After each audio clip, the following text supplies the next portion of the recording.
Kaos spesial dari Starting Eleven. Klik link di deskripsi untuk pre-order ya. When they're down, when they are tested, they find a way to win. Sepak bola adalah olahraga terpopuler.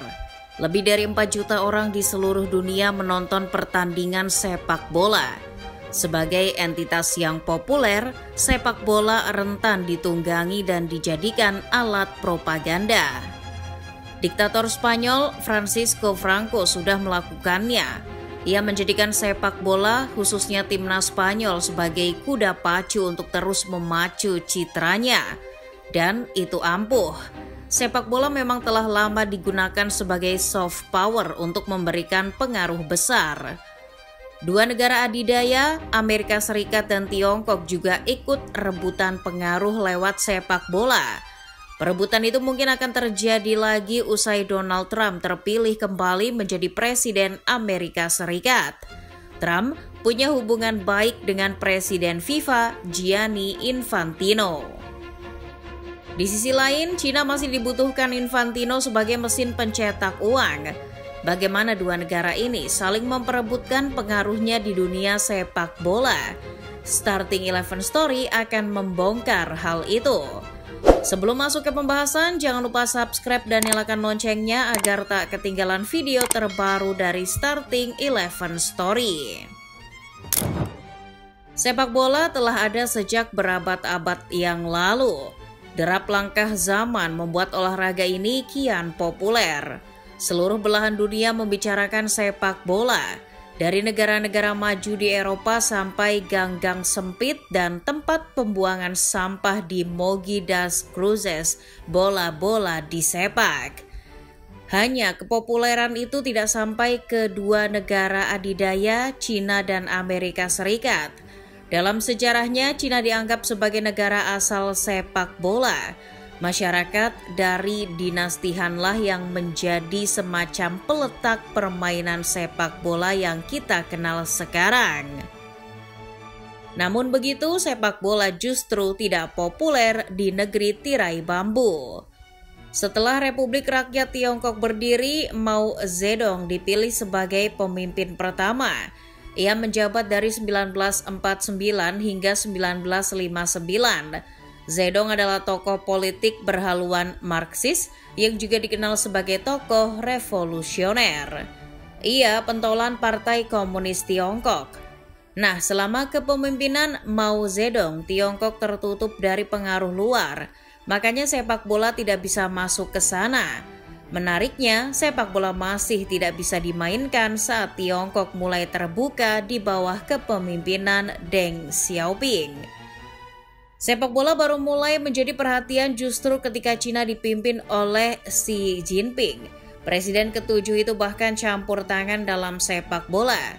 Jinping terus menggenjot sepak bola di Cina. Tentu ini juga akhirnya berdampak dalam skala global. Pada tahun 2011 atau setahun sebelum menjadi pemimpin, Xi Jinping membeberkan visinya untuk mengubah Tiongkok dari negara kecil di bidang sepak bola menjadi negara adikuasa di bidang sepak bola. Ia juga memaparkan rencana-rencananya termasuk hasrat membawa Cina juara Piala Dunia 2050. Rencana itu pelan-pelan ditata dan diwujudkan Xi Jinping. Tahun 2014 menjadi titik permulaan sepak bola Cina dibangun. Mereka mendorong para konglomerat dalam negeri untuk investasi ke klub-klub Eropa.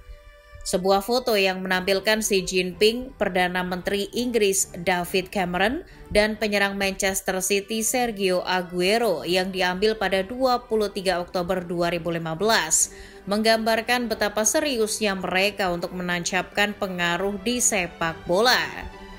Sebulan setelah foto itu tayang, Jinping membeli 13% saham senilai 265 juta pound sterling atau sekitar 5,3 triliun rupiah kurs sekarang di perusahaan induk Manchester City. Tak lama kemudian, klub-klub di Eropa lain mulai kedatangan investor-investor dari Tiongkok. AC Milan, Aston Villa, Birmingham City, Inter Milan, Southampton, Parma, West Bromwich Albion, hingga Wolverhampton Wanderers adalah tim-tim yang dijamah para taipan dari negeri Cina. Akan tetapi kekuasaan para konglomerat Cina di klub-klub Eropa tidak bertahan lama. Perubahan kebijakan pemerintah Cina yang semula mendorong investasi ke klub-klub luar untuk berinvestasi ke klub-klub dalam negeri pemicunya. Selain itu, para pembesar Cina juga tidak berhasil mengembangkan klub Eropa. Ambil contoh apa yang dilakukan Li Yonghong di AC Milan. Cina pun menarik investornya dari Eropa dan mencoba mengembangkan Liga Cina. Tim-tim dari Chinese Super League pun dalam sekejap menjadi tim raksasa. Tidak hanya itu, CSL juga berhasil mendatangkan bintang-bintang asing dengan bayaran yang menggiurkan. Shanghai SIPG misalnya yang memboyong bintang Chelsea Oscar dengan harga 65 juta dolar.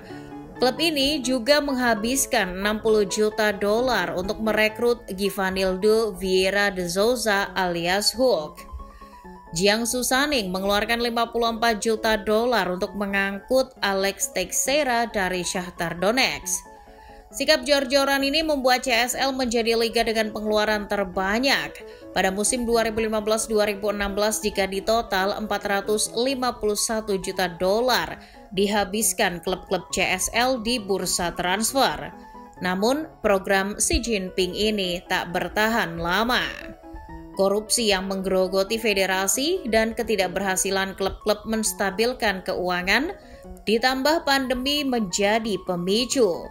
Hanya dalam waktu kurang dari 10 tahun sepak bola Cina ambruk dan terpaksa harus memulainya lagi dari bawah. Meski sepak bola Cina terkapar, tapi pengaruh Cina di sepak bola masih bertahan. Ingat, Starting Eleven Story pernah membahas bagaimana Cina selalu lolos dari sanksi FIFA. Nah, itu salah satunya. Setelah dari Cina, kita akan beralih ke Amerika Serikat. Paman Sam tak seperti Cina yang dalam sejarahnya penemu sepak bola. Di Amerika Serikat, sepak bola yang kita kenal sekarang ini bukan budaya mereka. Bahkan dalam sebuah masa, Amerika sangat anti terhadap sepak bola. Bagi orang Amerika, sepak bola dianggap sebagai olahraganya orang komunis. Sepak bola dianggap jauh sekali dari budaya-budaya Amerika. Namun, pandangan Amerika tentang sepak bola ini lalu berubah ketika Pele datang ke sana pada tahun 1975 membela New York Cosmos. Di tangan Pele, sepak bola menjadi indah dan menghibur. Pengaruh Pele di Amerika pun luar biasa. Bahkan Amerika Serikat akhirnya malah menjadi tuan rumah Piala Dunia 1994. Piala Dunia tersebut sebetulnya bisa menjadi momentum kebangkitan sepak bola di Amerika. Tapi liga mereka gagal memanfaatkan itu. Liga Amerika Serikat agaknya mulai mengambil satu ruang perhatian saat kedatangan David Beckham ke LA Galaxy pada tahun 2007.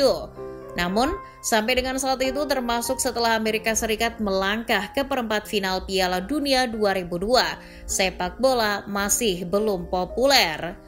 Ia belum membudaya. Anggapan bahwa sepak bola milik komunis masih langgeng. Waktu itu Amerika juga membentuk diri sebagai rajanya budaya. Mereka melebarkan pengaruhnya lewat film-film layar lebar. Namun setelah bertahan cukup lama dengan film sendiri, masyarakat Amerika mulai muak dan beralih ke film maupun tayangan dari negara lain. Dengan luasnya akses, masyarakat Amerika juga menikmati sajian dari segala macam genre, salah satunya olahraga. Di titik inilah para pebisnis Amerika mulai menyadari bahwa olahraga termasuk di dalamnya adalah sepak bola bisa menjadi lahan bisnis yang menggiurkan.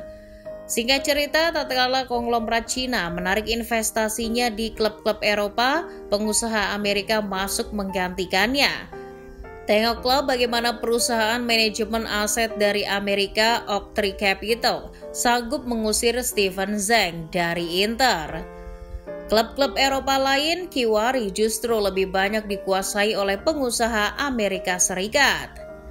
Glazers Family di Manchester United, Stan Kroenke di Arsenal dan Friedkin di AS Roma. Redbird Capital penguasa AC Milan, FSG di Liverpool, John Textor di Olympique Lyon hingga si begundal Todd Boehly di Chelsea. Apakah dengan banyaknya pengusaha Amerika yang menguasai klub-klub Eropa menjadikan Amerika memenangkan persaingan ini atas Cina? Bisa iya, tapi kemungkinan tidak. Walau investor Cina telah lagi berkuasa di klub-klub Eropa, tapi pengaruh Cina di sepak bola masih sangat kuat. Xi Jinping berhubungan baik dengan Gianni Infantino. Donald Trump juga bisa memanfaatkan sepak bola demi citranya, karena pada 2026 nanti Amerika menjadi tuan rumah Piala Dunia.